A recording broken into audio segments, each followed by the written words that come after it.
Дамы и господа, президент Российской Федерации Владимир Владимирович Путин.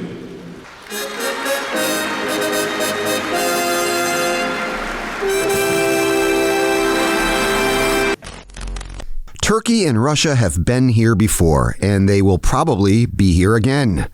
When Turkey shot down an Su-24 warplane over Syria back in November 2015, the prospect of war between a nuclear-armed Russia and NATO member Turkey appeared frighteningly real. Moscow and Ankara pulled back from the brink back then, and the emerging partnership between the two authoritarian regimes eventually grew stronger. But today, Russia and Turkey are again facing off, this time in Syria's Idlib province, where Moscow is supporting its client, Bashar al-Assad's regime, and Ankara is backing a group of anti-Assad rebels with potentially destabilizing consequences.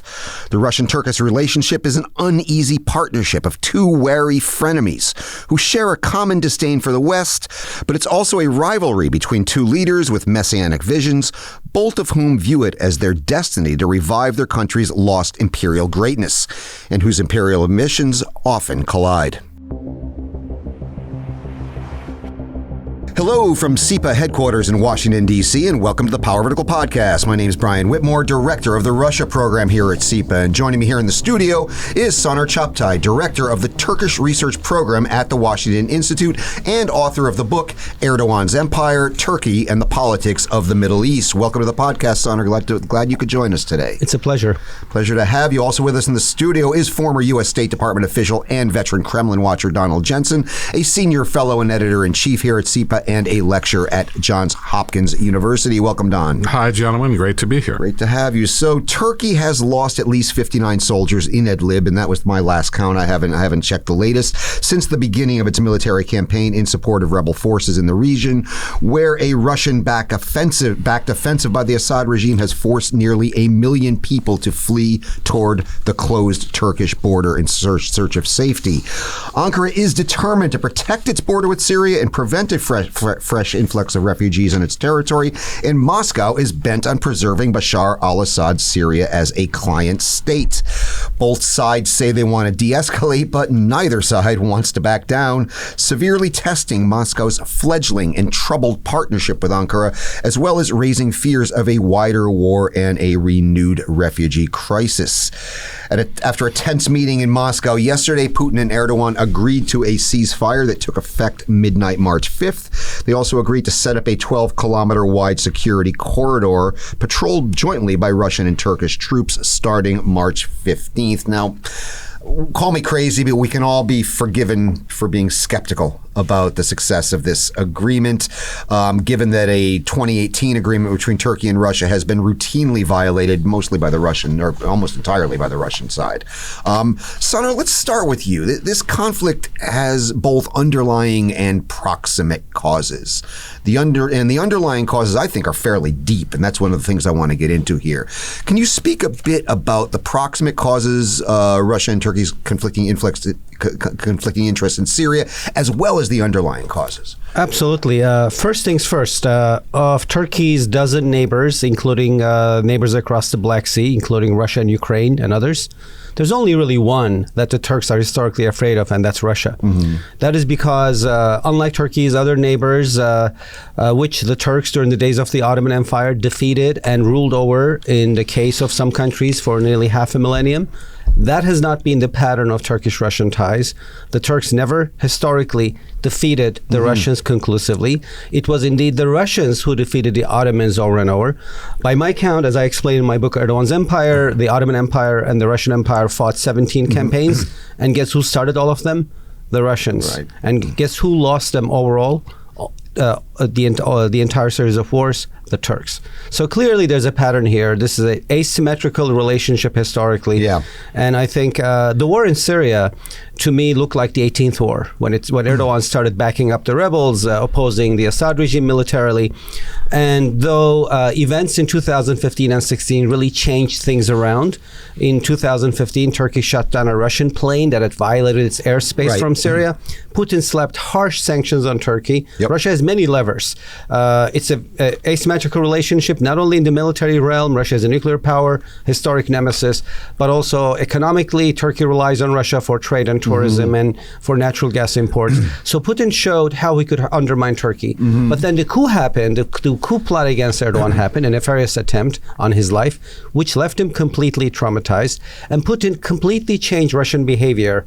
So as I say, from Catherine the Great to, as I call him, Putin the Great, Russia was the nemesis that bullied Turkey. The night of the coup, Russia went from being the nemesis that bullies Turkey to the nemesis that courts Turkey. Putin reached out to Erdogan. He was the first head of state to call him and to wish him well. And I think Erdogan realized after the failed coup attempt against him that he's safer if he has Putin's support. Right. And therefore, he has decided to take Putin's hand. Of course, Putin's game in this is not to make Erdogan happy. He wants to divide NATO's second largest military against its biggest military. Right. And that is why, although Turkey and Russia are at opposing sides of the war in Syria, they also have deals. Deals usually don't work. We can go into it. And I think what we saw in Idlib is yet another deal by which Putin is trying to court Turkey instead of completely alienating it. Right. So Putin's basically, and Don, this fits into a broader pattern in Putin's behavior. And Putin's basically trolling the West here in a lot of ways. I mean, by kind of driving a wedge between Turkey and NATO. Anything to add there on that? No, I very much agree with our friend's account. I guess I find many things about the Russian behavior interesting. I think they did not expect the pushback from Erdogan. I find the comments about Russia's performance of Russia's systems, including by our colleague Michael Harmata here, very interesting. I thought it showed they made some mistakes. I think Erdogan took them by surprise. And I guess I would say, looking at the past 10 days, that I'm surprised how much Erdogan pushed back from what was in generally a relationship as you just described, Soner. And that has been very interesting to me. I'm also, Brian, very skeptical about this lasting very long. Yes. It's good to save refugees. Turkey's got the whole refugee issue, which they're very upset and sensitive about. And I think this was just a Band-Aid on a situation that's very troubling. I would, we'll get into Iran and there's a lot to get into. What I want to drill down into is this notion of the asymmetrical relationship. Because I think there's asymmetries in different, and I'm getting into this in a piece that I'm going to put out earlier next week.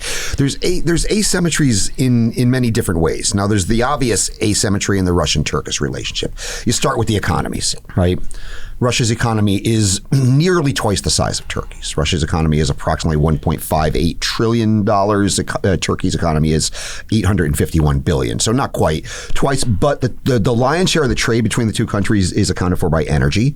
According to figures I've pulled up, Russian exports of natural gas, oil, and coal combined account for 37.8% of Turkey's energy mix. Now, Soner, correct me if I'm wrong about that. That's a number I pulled up on the magical internet before we got in the studio. But that strikes me that, Turkey is susceptible to energy blackmail.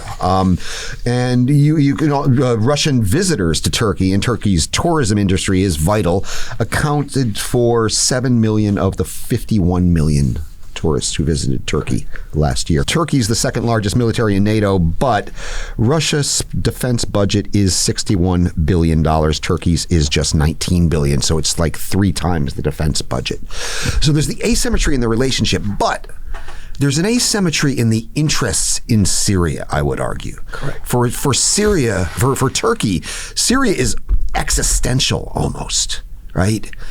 For Russia, it's aspirational. Let's face it, Russia's trying to preserve a client state in the Middle East, but this is not existential for Putin. For Erdogan, I think, and Soner, correct me if I'm wrong, this looks to me to be existential for Erdogan in terms of the refugees, in terms of the proximity to Turkey, and so therefore it's not unlike Ukraine for the Russians in terms of the West. There is an asymmetry between Russia and the West and Ukraine. I mean, the West is more powerful than Russia, let's face it, by any measure, but Ukraine matters to the Russians a lot more. So therefore you have this asymmetry in interests. And our good friend Vladimir Frolov in Moscow in an article, the Donbassization. Yeah, he's arguing that we're going to get the Donbassization of Idlib, where you're going to have a Donbass-like frozen conflict there that Russia would be able to overturn, but the cost would be too high. Could you kind of am I off base here, Soner? So no, I think you're to the point. So let me start with the asymmetrical part of the relationship. Economically, although Russia is a larger economy than Turkey, if you take out the oil and natural gas and oil sectors, it's actually a smaller economy. In terms of income per capita, on a purchasing power parity basis, Turkey is actually wealthier, if not at the same level, but wealthier than Russia. So economically, I don't think it's such an asymmetrical relationship. But Russia does hold levers in terms of its ability to undermine Turkey's economy. Turkey's economy's second sector after industry and services is tourism, and Turkey generates over $40 billion from tourism, and Russians are number one in terms of foreign arrivals into Turkey. Putin slapped sanctions against Turkey in the aftermath of the 2015 plane crisis. It was like day and night. It decimated. From one day, it went from yeah. Russians being top among visitors to at the bottom of the list, and so he has a lot of levers. Another one is trade. Putin has a very selective trade policy. Turkey feeds Russia, right? And a lot of Erdogan's supporters in the country rely on these business relationships with Putin. And every time there's a problem in Turkish-Russian ties, I always hear about how the Russians magically discovered some worms in Turkish tomatoes, and they ban Turkish tomatoes and food stuff. Like Georgian wine. Yeah, absolutely. Yeah. And they make it look like it's for health reasons, but of course it's for political reasons. This is one of their favorite little tricks. They do this with the Belarusians, with the Georgians. Where the asymmetry is more apparent, I think, is in the military realm. Russia is a nuclear power. It has deterrence. Russia is a historic nemesis. Every Turk knows this, including Erdogan. The story of the rise of the Russian Empire is the story of the fall of the Ottoman Empire, told in reverse. A lot of the lands that were now Russian or part of the Soviet Union were until as late as 19th century controlled by the Ottomans, North and South Caucasus, southern Russia, Ukraine, Crimea. And the Russians helped directly and indirectly towards the independence of a number of Balkan states, Montenegro, Serbia, Greece, Bulgaria, Romania. So technically, with the exception of the Ottoman Empire's Middle Eastern territories, the rest of the empire, half of it in Europe, was taken away from the Turks by the Russians. So that's the, I think, historical pattern that reminded Erdogan that he should better go to Moscow and try to cut a deal with Putin. Of course, I think that the deal that was cut, and I agree with the Donbassization, if that's a term we can use, is probably going to be a frozen one, because in the period after the Russians killed 33 Turkish soldiers, in which Turkey started pummeling Assad regime forces, it's my understanding that Turkey seriously maimed Assad regime's army. And we saw what happens when a NATO-grade military confronts Assad's military. They obliterated Assad's planes, helicopters, tanks. So his military is seriously maimed. I don't think he's in a place to violate this new ceasefire until he can build forces, or the Russians and Iranians decide how to make up for Assad's losses. They would have to deploy their own troops. Putin is not going to do that. Will Iranians bring more militia, Hezbollah and others? If not, I think Assad will have to stick to the ceasefire. So we could be getting another frozen conflict along Turkey's doorstep with Syria, where Turkey gets part of the province, but much of its civilian population, and Assad gets lots of the province's territory, but very little of its population. Assad will ultimately want to take all of Syria back. I think that's his dream. Yes. But he wants to take Syria back with as few Sunni Arabs on it as possible. The war for him has been a war of ethnic cleansing. Sunni Arabs lie at the core of the uprising against him. So he will want to do more ethnic cleansing, and that's where it becomes really challenging. Where do they go? They go for to Turkey. Right? Because Turkey already hosts nearly 4 million refugees. Overwhelming majority of them are Syrians. 90% of them are Syrians. Turkey has hosted these refugees with little international assistance, and I think that's where the Turks really need to be commended and recognized. For nearly a decade, for Turkey's population is 83 million people. 4 million refugee population is nearly a 5% addition to that population. It's as if we had 15 million refugees in the United States in the course of 7 years. Can you imagine the burdens, societal pressures? The welcome given to refugees was quite strong. It's wearing down now.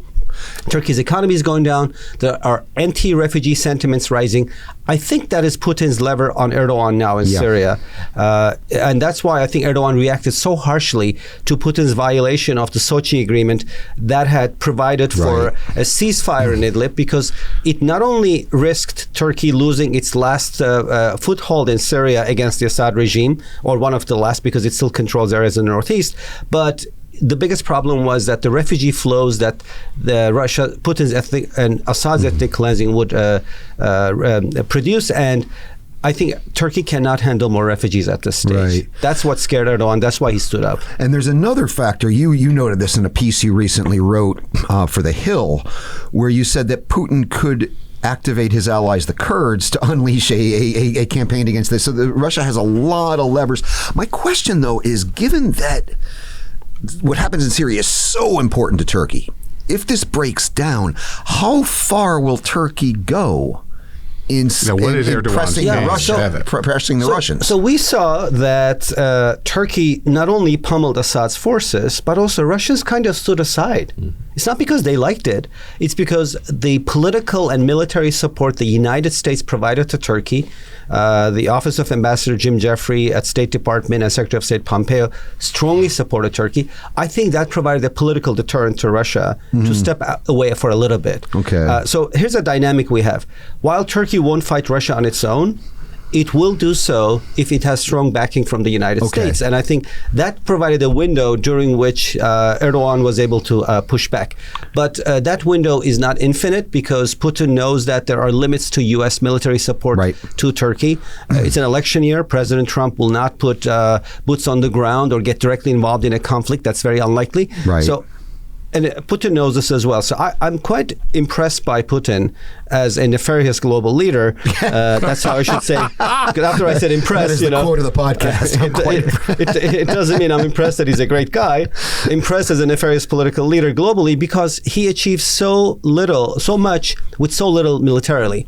I mean, in Syria, he has 24 fixed wing aircraft and not 50,000 troops, but maybe a few thousand, if that. And yet he's achieved so much because he is, in my view, a 3D chess player. He connects issues and countries and makes it difficult for leaders to escape from his network. So he has levers in the sense that his regime has ties to Kurdistan Workers' Party, known as PKK, which is a terror-designated entity.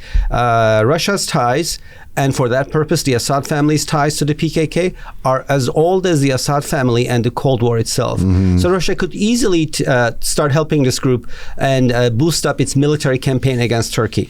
Putin can hurt Erdogan in other places, Libya. It looks like it's unrelated to Syria, but it is not. Right. Well, they're backing opposite sides in Libya. So in Libya, you had a civil war in which there was a stasis, and comes in Putin, the arsonist and the firefighter. First, he's the arsonist. He as he always does. Yes, this is another pattern. He interferes in the civil war. He tilts the balance of power in favor of General Haftar's forces in the east. Of course, Turkey is backing Tripoli government, internationally recognized Tripoli government in Libya's capital. It looks like this government is going to fall because Haftar is suddenly boosted with the addition to his forces of Russia's Wagner's army, snipers, nighttime warfare capability. Russia provides Haftar with the ability to shoot down Turkish drones. Tripoli is about to fall. That can happen as far as Turkey is concerned. Number one, Turkey has Gaddafi-era debt to be collected from Tripoli. They lose a lot of money. Number two, Erdogan is fighting a proxy war in Libya against his regional nemesis, General Sisi of Egypt and UAE, and he'll be undermined if Tripoli fails. Number three, Turkey is seeing itself as being blocked in the Eastern Mediterranean by Greece and Cyprus, and it has recently signed a maritime treaty with the government in Tripoli, so it becomes neighbors with Libya, through which it feels like it can undermine this Greek Cypriot axis in the Eastern Med. So there are many reasons why Tripoli can fall. I would argue that at this stage, for Erdogan, winning in Libya is even more important than winning in Syria. He's not going to oust Assad. Right. Unlike the United States has a change of heart and interferes militarily, and NATO allies come to Turkey's assistance. I have a feeling that yesterday Erdogan took Putin's deal, not only because he knew that the support to him from the United States is not infinite, but also because he realizes that Putin can hurt him through the PKK and in Libya and sanctions and tourism and so many other places. I mean, it looks to me like basically Erdogan's suing for peace with the Russians because they're fighting them in so many different places. There's so many different points of conflict. So it's correct. But every deal Putin cuts for Erdogan is worse than the previous one, and yet it is better than the next one. And I feel like at this stage, Erdogan is in this dependent relationship with Putin in which he can't walk away because Putin has so many levers. And every time he has another deal with Putin, it's less favorable to Turkey's interests. Right. Don, you wanted to jump in? Yeah, a couple points. First of all, I guess in terms of tone, I would not.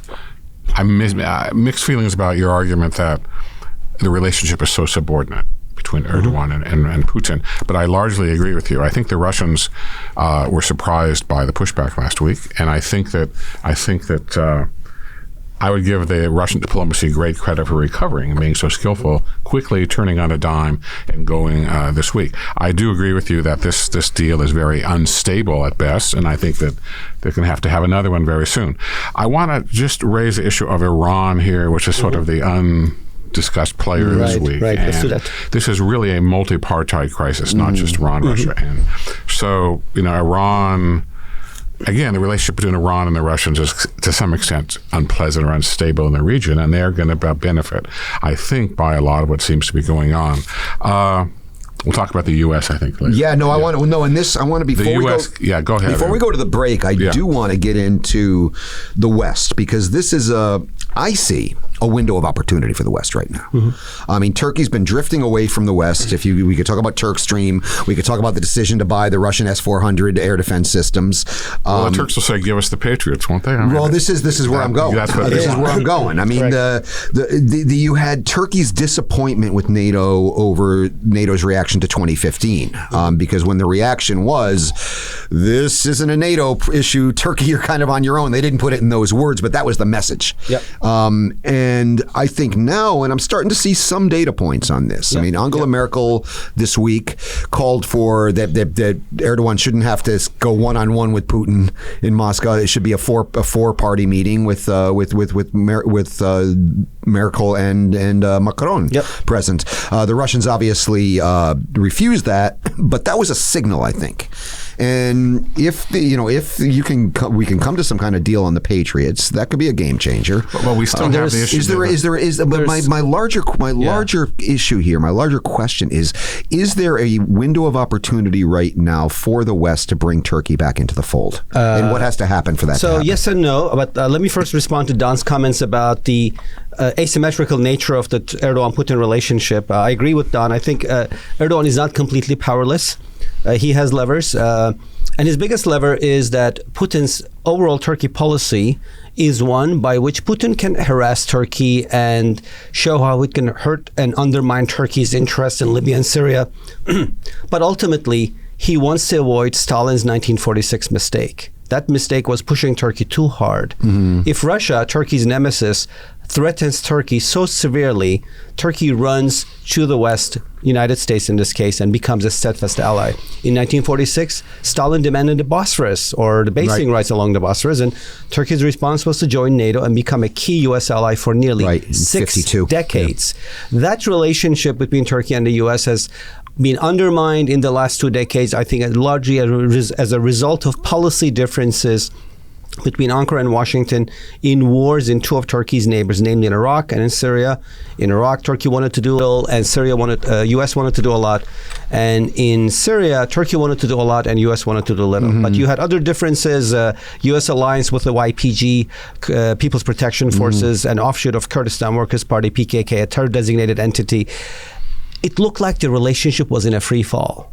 It was coming undone. Turkey is facing sanctions in the Congress mandated by the Congress for its purchase of Russian-made missile defense system.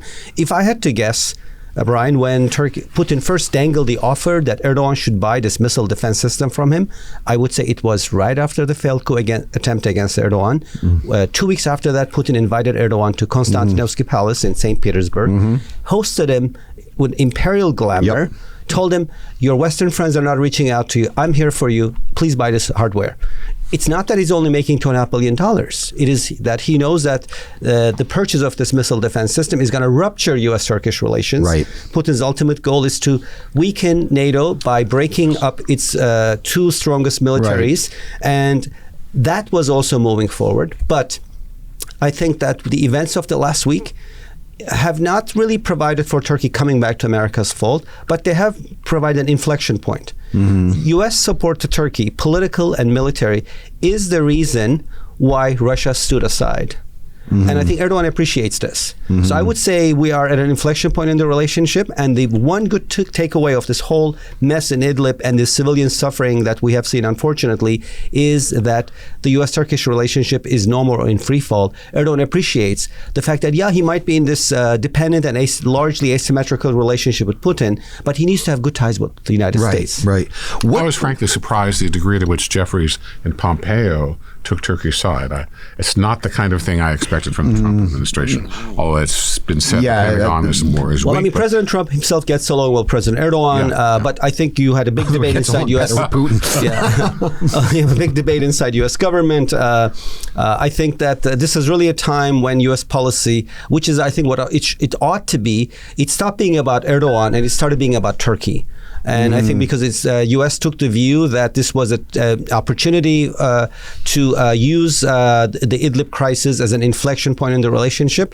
And I think Erdogan's takeaway is that, he's going to unfortunately have to deal with Putin, who has many levers. Putin not only will never push Turkey too hard, and I think that was the mistake in Idlib. I agree with Don. I think Putin miscalculated in Idlib. The killing of Turkish troops was something, it's the largest single-day casualty account for Turkish troops, if not the largest single-day casualties in the Cyprus War of 1970s. Right. It's a massive humiliation for Turkey, and Turkey had to respond. So I think Putin pulled back.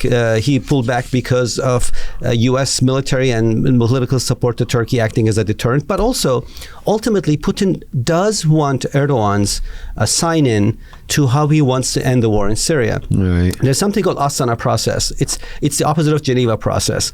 Geneva process is UN-backed and supported by the U.S., and it's for a political solution to the war in Syria. Putin is doing his own thing in Astana, I think now renamed Nur Sultan. And Erdogan is part of that process. If Turkey drops out of it, Astana process looks like a Friends of Assad club. Right. You have only Iran and Russia. It has zero legitimacy. So that's, I think, Erdogan's key lever. He could basically threaten Putin with pulling out of this process, in which case I think Putin can win the war, but he can't win it politically. Right. Brian has wanted to have Putin on the show for years. But he was on the show, Brian, and you asked, what's more important to you, Syria or Turkey? What would you say? He would say Turkey. Fascinating, That's an interesting question. Yeah, that is. I'm not Putin, so I'm not going to answer for him, but I can answer for myself. He'll be sitting right there. Yeah. So I would say for Putin, Ukraine is more important than Turkey, and Turkey is more important than Syria, and Syria is more important than Libya.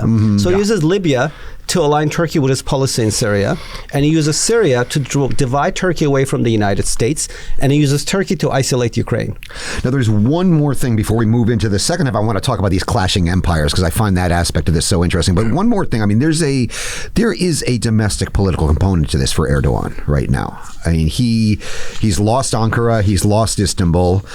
He's in. I don't want to say he's in trouble politically at home, but he's more. He seems to be on more tenuous ground than I've seen in a while. And with the influx of refugees, that is not helping his cause at home. So does he not have strong political motivations to stand up to Russia or to give in to? Where do you see, how do the domestic political It's a great question about the domestic part of it, because we have so far made so many analogies between Erdogan and Putin and looked at their similarities. And I think here's a time now to introduce a major difference. I'm often asked if Turkey's Russia and Erdogan is Putin. I think while Erdogan wants to govern like Putin, Turkey is not Russia when it comes to how it functions. Turkey is a democracy. Right. It has been a democracy for over nearly 70 years. Started first fair elections in 1950. And I think what we saw in Istanbul, where Erdogan lost that city's elections to the opposition, but also all of the six largest cities in the country, something that could have never happened in Russia. Right. Putin could never lose elections for Moscow because he'll never have elections for Moscow. Not real ones. What we saw, what we saw in Istanbul, Turkey's autocratic leader losing the country's elections to the opposition, could happen in Hungary and Poland, and it did. Right. In both countries, Orban in Hungary lost Budapest, and Kaczynski's government allies in Poland, Warsaw. So I think Turkey remains a democracy. It has an autocratic leader on top. It's democratic, and I think its long-term future prospects are therefore positive. And Erdogan's loss is not only driven by this resilient democratic culture, but also by the fact that the economy turned down. It was in recession for the first time. The reason Erdogan wins elections in Turkey is primarily because he delivered phenomenal economic growth. I recently finished a trilogy on his legacy in Turkey. The first book on this trilogy, Rise of Turkey, looks at the dramatic economic transformation that he delivered. And the factor I like most from that book is that when Erdogan came to power in 2002, infant mortality rate in Turkey was comparable to pre-war Syria. That's pre-war Syria. Now, Turkey's infant mortality rate is comparable to Spain. The Turks used to live like Syrians 20 years ago, before the war in Syria. Now they look like Spanish. Now they look like the Spanish, which is why he wins, which is why he lost Istanbul. So he has to recover the economy, and that's why I think these foreign policy entanglements are dangerous, because if they result in a crash of the markets, a tumbling of the lira, they would not be very good news for him. And I think going forward, of course, Erdogan's biggest worry right now is his domestic challenge. If there were elections held today, he would probably lose them. His luck is that there are no presidential elections scheduled until 2023. Can I add a footnote really to Brian's both of your interesting comments about the imperial past?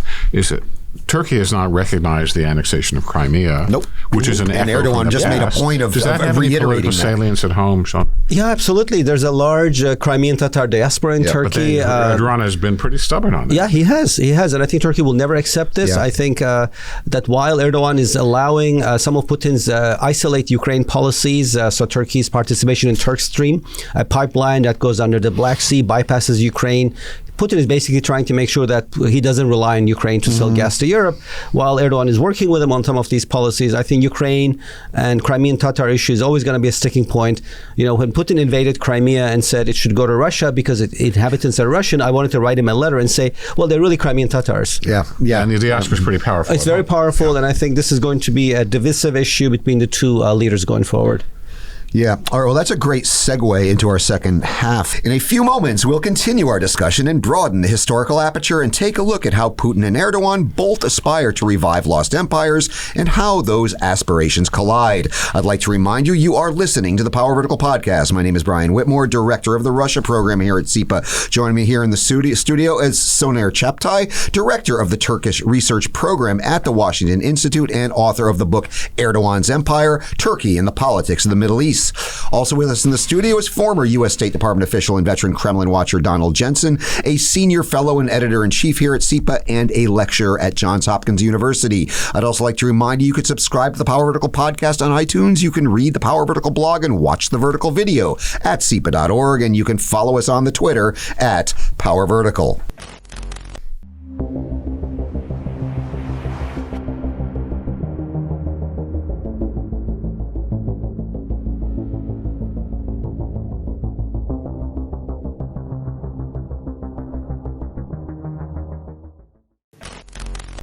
Putin makes no secret of his desire to revive the Russian Empire, albeit under the guise of the Russian world. And Erdogan doesn't hide his aspiration to revive Turkey's Ottoman glory. But here's the thing, as you pointed out, when these two empires existed, they fought no less than 17 wars between the 17th and 20th century, and Russia won all of them. Soner, I got that little stat from you, an article you wrote this year, and you noted it in the first half of the podcast. How much do the imperial aspirations of the Putin and Erdogan matter in the current relationship? Is this a real thing? The Middle East is obviously one point of conflict. There are others, most notably the South Caucasus, right. I would argue. And there are other empires other former aspiring empires in the mix here as well. We had Jeff Menkoff on the podcast from CSIS a few weeks back where he talks about the clash between the former Russian Empire, the former Ottoman Empire, and the former Persian Empire in this region. So let's put some historical meat on the bones here. Absolutely. So as I write in Erdogan's Empire, my new book, I believe that nations that were great powers once upon a time, Turkey, Russia, Iran, United Kingdom, they have an often inflated and malleable sense of their heyday. And I think this comes with a proclivity to be inspired and led by leaders who can speak to this narrative. Mm-hmm. And that's what Erdogan and Putin have done in Turkey and Russia, respectively. The Romans used to measure time by something called seculae, which meant the number of years that had to pass between a time an incident happened, and all the time, and all the people who were alive at the time of the incident died. Mm-hmm. By that measure, the Turkish Republic is not even one seculae old. So the memory of the Ottoman Empire is very fresh. It's an empire in which people's grandparents lived, in whose army people's grandparents fought. And Erdogan is reminded to the Turks that they are children of an empire. So I think Erdogan or not, Turkey's foreign policy is therefore shifted. It now looks at the region as an area of interest and influence, hence Turkey's involvement in wars in Syria and Libya. But enter Vladimir Putin. He wants to restore Russian grandeur. And I think in this union of shahs and sultans and czars, if you put the Iranians into the mix, you can't have all win-win. Right. You know, it's not an outcome where they can all get along, because if you're going to restore imperial glory, you can't all do it at the same time. Right. So I think this puts Turks at a competitive course with Iranians, which we can look at, but it also put the Turks at a advantageous and competitive course against the Russians, Turkey's historic nemesis. And I think Erdogan's foreign policy ambitions have mostly been undermined by some of his missteps in the Arab Spring. For instance, he supported the Muslim Brotherhood exclusively in the Arab uprisings. I think that was a mistake. He supported just one movement instead of building bridges with all movements. It's sort of like a political horse race. You put all your money behind one horse. If that horse wins, you win big. If it loses, you lose everything. Right. A practice the Russians, by the way, avoid. Correct. And the Iranians too. They're very good. Russians and Iranians, I think, put money behind all horses. They always win. Erdogan's, I think, short-sightedness in foreign policy was that he supported just the Brotherhood. Turkey lost influence in Arab capitals across the board, but also he exposed by his intervention in Syria, Turkey to its historic nemesis, Russia, and historic competitor, Iran. Iran is slightly different when it comes to how Turks view foreign policy than how Russia is viewed. Russia, everybody knows, is a country you have to fear. It's the one country that has bullied and brutalized Turks and Ottomans. Iran never conclusively defeated the Turks, but nor did the Turks ever conclusively defeated the Persians. So it's unique among all of Turkey's neighbors. It's not like the Greeks and Serbs and Bulgarians and Armenians and Azerbaijanis and Arabs over whom the Turks ruled for half a millennium. The Turks never defeated the Persian Empire. The Iranians and Turks fought debilitating wars from 15th century until 17th century. Here we read, history from the Western perspective, and we think the Ottomans were stumbled at Vienna because the Polish armies came in. That's true, but the real reason was that because the Ottomans were fighting at the time in the 17th century wars in two far-flung frontiers as a land-based empire. They were fighting the Habsburgs in Central Europe and the Persians in the Middle East, and it just couldn't continue. Right. So they ended up with the Turks and Persians, what I call pre-modern version of mutually assured destruction, MAD. They decided to never fight again. They set up a boundary, and guess what? The Turkish-Iranian border is therefore established in 1639, the Middle East's oldest permanent border. With the exception of minor land swaps, it has not changed since 1639. I think, map nerd, if I'm getting this right, other than following, let's say, the Spanish-Portuguese and Spanish-French borders, it is actually the world's third oldest border. But Erdogan's intervention in Syria put Turkey against this historic competitor, and for the first time, I think, upset this power equilibrium that the two countries had settled on. Right. Iran has proxies, amazingly well-trained proxies. Turkey has Hezbollah. Turkey has nothing like that. These are basically Russia's ground forces. Yeah. I mean, if you put this like the Russian-Iranian-Assad alliance, those are the ground forces. Yeah, basically. and then Russia has deterrence, status of historic nemesis, Putin's ability to play 3D chess with PKK and Libya. So if you take all of this into account, I would give Erdogan incomplete in foreign policy.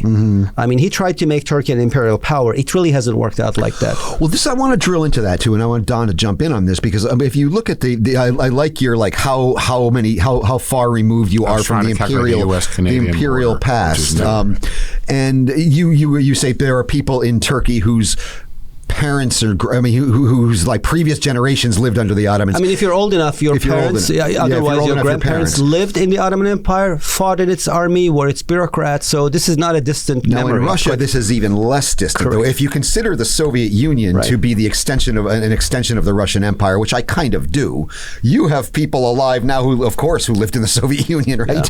Yeah. And so I think the imperial pull at this point in history is probably stronger in Russia than it is in Turkey, because Turkey kind of made that transition from empire to nation state, right?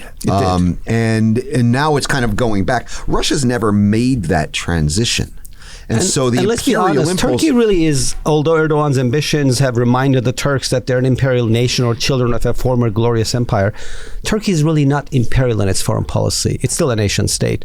And that's why I think Erdogan failed in his outreach to the Middle East. He said when he came to power, Turkey didn't need to fold under Europe, become a small country. Rather, he should turn to the Middle East where he could lead those countries. And yet the way the Turks approached the Arabs, I think, was a sense of, we'll come and tell you what is good for you. Right. And I think that simply doesn't work. That's not how you do empire. You co-opt people. You don't go and tell them, here's what's good for you and we'll do it for you. And I think the way Erdogan approached Arabs in the Arab uprising and the way he's interfered in Syria, for example, not only he's failed to build bridges with diversity across Arab countries. His allies in Syria are basically conservative rurals from northern Syria. Syria is a very diverse country of Christians and Druze and urban Sunnis and seculars, and none of those people like Turkey. But also, I think Erdogan failed to take into account that history goes both ways. The way Arabs, largely perhaps as a result of 20th century nationalist historiography, the way Arabs look at Turkey is not very different than the way Serbs and Greeks look at Turkey, a former imperial overlord. So when Turkey wanted to come to the region and tell people what to do, Arabs said, who are you to tell us what to do? Right. I mean, and Don, do you want to jump in here? Yeah, I do want to jump in here. I used to play a game as a kid called Diplomacy, which a lot of you have played, number one. And two, when I was in the government 20 years ago, there was always talk at the time about Turkey coming back to the Caucasus, being a regional player. Then that talk died out, and now it seems to be increasing again. So we've talked about the Straits this week. I would look very much interested in Soner's take on this. Yeah. And is Turkey going to be more active in the Caucasus as well? Yeah, so Turkey and Russia have more differences than issues that unite them. We're going to have the Treaty of Montreux revised or revisited. So let me kind of start with the regional tour, the horizon, and then come to the Bosphorus and the Black Sea and the Montreux Treaty. Russia and Turkey do ad hoc deals in Syria, which nevertheless, which Assad always violates because he wants all of Syria. This one, Idlib, might last longer until Assad restores his military or the Iranians decide to step in and become his army or land force. So we'll see. But while Syria is an area where Erdogan and Putin have deals, they have so many disagreements. Nagorno-Karabakh, the dispute between Azerbaijan and Armenia. Turkey supports Azerbaijan unabashedly. Right. Russians play both sides, but they basically underwrite Armenia's defense. Completely. I think the reason why the conflict has persisted is because Russians have kept a military presence there. I think the Russians use frozen conflicts as former Soviet republics as an excuse to keep military bases overseas and undermine those states. Crimea and its annexation to Russia is another issue that divides Turkey and Russia. Cyprus is another issue that divides the two countries. There's so many differences. And I think the Black Sea is an interesting area. I would say it's not necessarily an area of differences, but it's an area where Turkey plays a really interesting game. So the Montreux Treaty of 1936 made the Black Sea a limited access sea. It's a unique sea in the terms of maritime law. Non-littoral states cannot keep permanent and large navies in the Black Sea. Right. Only littoral states can do that. So what does that mean? Who are the littoral states of the Black Sea? Let's go through the list. Georgia, Russia, Ukraine, Romania, Bulgaria, Turkey. Only two have sizable navies, Turkey and Russia. Right. Which makes the Black Sea a Turkish-Russian condominium. So Turkey kind of likes this because if it allowed others to come in, the treaty will be rewritten, balance of power would change. But of course, Turkey's game in the Black Sea, knowing that it's against Russia, it has built really good ties with all the other Black Sea nations. And Turkey has excellent ties with Georgia. It's so good that the two countries do not require passports to travel. You can basically show up your Georgian or Turkish ID and cross the border. It's like the European Union, Schengen area. Turkey has excellent ties with Bulgaria, Ukraine, Romania. In fact, those countries, although they're small in population, usually rank in top 10 among foreign tourist arrivals into Turkey. Lots of trade. So what Turkey has done is it has built ties with all the other Black Sea nations to balance against Russia. And I think that's going to be Turkey's game going forward. I mean, recalling back at the NATO summit in Warsaw, there was a movement in the alliance to create a NATO flotilla in the Black Sea. This was backed strongly by the Romanians, certainly the Americans.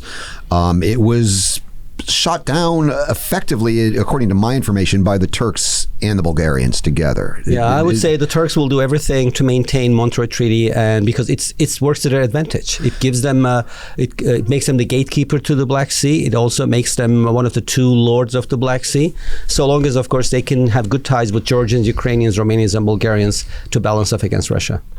But if you step back and going back to this imperial theme, right?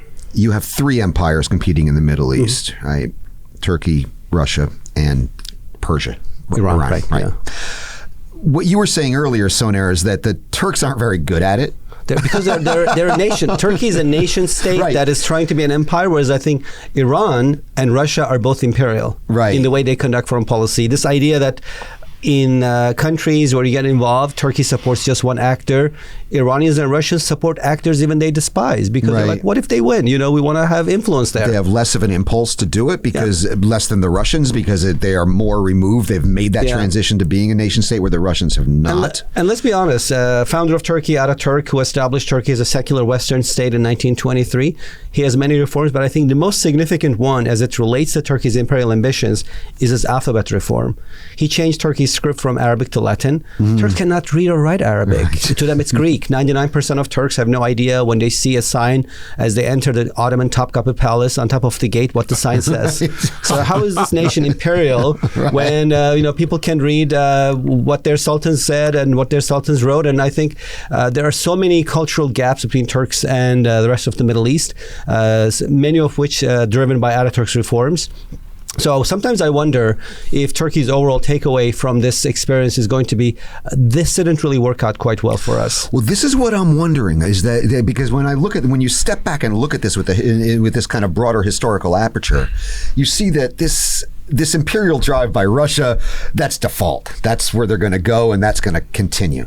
With Turkey, this looks like a temporary detour because it seems to me that it's in Turkey's interest to basically return to the Western fold. Am I wrong or am I off base on that? I think that's the eventual conclusion. I'm not holding my breath that we're there yet. So there is a chapter from my recent book where I have a scene setter.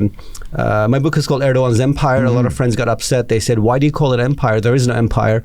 I said, I wish I could use quotes in the title of the book because the word empire is in quotes. But in the book, there's an actually chapter called Erdogan's Empire. So this is July 2018. Erdogan has just changed Turkey's constitution. Right. It used to be a parliamentary democracy. Now it is becoming a presidential system. He increases power significantly. He's now head of state, head of government, head of ruling party, head of the police, which is a national force, head of the military as commander-in-chief. It's the height of his political career. Right. You know, Turkey's founders, including Ataturk and others, thought that the secularist system they established could not be torn down in 1,000 years. Erdogan undermined this in 10 years. Even though as his popularity is going down. Right, it's going down. So it's quite an impressive accomplishment for him. And guess who was there on this balmy night in Turkish capital in Ankara in July 2018 to wish him well and say, you've done really well, congrats. Not a single head of state from an EU or NATO member country, with the exception of Bulgaria, with which Turkey has close ties, but also not a single head of state or monarch from the Middle East. So clearly, while he has undermined Turkey's traditional ties to the West and Turkey's Western allies don't see the country the way they used to, he's also not made Turkey a star power nation in the Middle East, except for the Emir of Qatar. Nobody's there. But also responding to this idea of are Turkey and Russia and China and Iran, what are they doing? Neither are heads of state of Iran, Russia, or China there. There are a number of countries represented, but none of them are significant players globally or regionally. So I think that Erdogan's foreign policy has largely failed to bring Turkey grandeur, although he started with lofty ambitions. And I would say there was always a mismatch between Turkey's newfound soft power as a result of economic growth that Erdogan delivered and its hard power capabilities, and a mismatch between between Turkey's military capabilities and those of Iran and Russia. And I think we saw this most vividly in Syria, where Turkey could neither produce the well-trained proxies that Iranians put on into the mix, Hezbollah and other Shia militia, nor could it produce this masterful 3D chess player in the form of Vladimir Putin or the assets that Russia has. Russia has veto power at the UN Security Council. which means Turkey's intervention could never end up forming an international alliance to oust Assad. Russians would always block this. Right.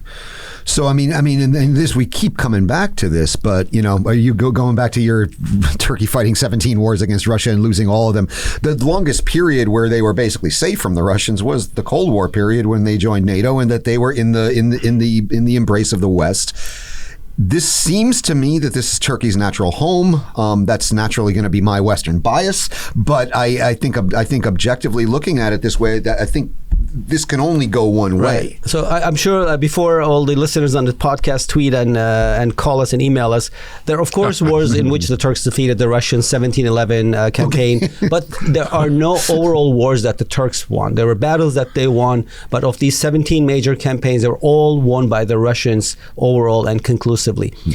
There are, however, 2 wars in which the Turks defeated Russians when they were not alone. Crimean War and the Cold War. Right. In the Crimean War, Turkey had United Kingdom, France, and Piedmont, and in the Cold War, of course, the U.S. So I think the takeaway is Turkey can defeat Russia and push back if it has Western powers allied with it. If not, very hard to do. And thanks to Turkey help defeating with its allies Russia in the Crimean War, the United States of America got Alaska because Russia was so broke after the Crimean War they had to sell Alaska to us. I did not know that. And you could also argue that what we saw in Idlib, this very temporary and brief window, 8 days, in which Russia stood aside, was facilitated because it saw the U.S. throwing its political and military support behind Turkey. So I would hope that the takeaway in Ankara and also for President Erdogan is that if Turkey wants to stand up to Russia, it better have good ties with the United States. NATO needs the U.S., absolutely. Yeah. We are pushing up against the end here. Don, do you have any last just thoughts before we wrap it up? And Soner just said, I think, again, there's many reasons to doubt the longevity of this agreement this week. I think that the issue of Russia choosing between Turkey and Syria may come up again. And I think that things like the status of Idlib and whether Assad is going to be allowed to take over have to be examined. I think it will further undermine this regime because I find it difficult to see that Turkey would allow this without an agreement on Idlib quote Frolov again, the decentralization agreement in Syria, which would look like... he's right. I mean, come on. That's what we're going. Not to be all rosy-eyed about the future of the relationship, talk about how Turkey must have realized it needs the United States. It doesn't mean ties with the U.S. are going to be restored back to how they were in the 20th century. It certainly does not. The first and most impending issue is Turkey's purchase of S-400 missiles. Putin will not allow Erdogan to cancel this deal. Right. Because if he did, it's not that he would lose the money. He doesn't mind that necessarily. It's the fact that he won't achieve his ultimate policy of dividing Turkey and the United States. But if Turkey wants to cancel that deal... Russia could hurt Turkey in Libya, in Syria, refugees, PKK. So he has so many levers. So I think Turkey at this stage has to go ahead with this deal. And U.S. policy at this stage, I guess, has to look at Turkey beyond Erdogan and realize that Turkey has been, is, and will be bigger than its leader. Right. Number one, it's a democracy. Number two, Turkey borders Iran, Iraq, Syria, Russia across the Black Sea, and ISIS-held territories in the Middle East. So U.S. policies are much easier, much less cumbersome, and much less costly with Turkey on board. And I think, therefore, this is the long-term view we should take of our U.S. ties with Turkey. Absolutely agree.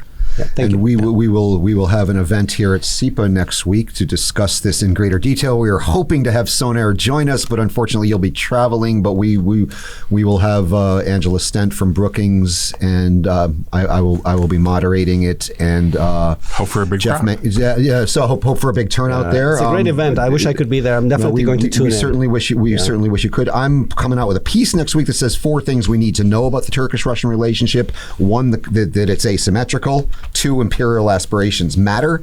3, it's not just about Syria. And 4, the West has a window of opportunity right now if it is able to seize it. Well put. Yeah. So on that note, we will wrap it up. That's all we have time for today. I'd like to remind you, you have been listening to the Power Vertical Podcast. My name is Brian Whitmore, Director of the Russia Program here at CEPA. Joining me here in the studio has been Soner Çağaptay, Director of the Turkish Research Program at the Washington Institute and author of the book that I'm going to read pretty soon called Erdogan's Empire, Turkey and the Politics of the Middle East.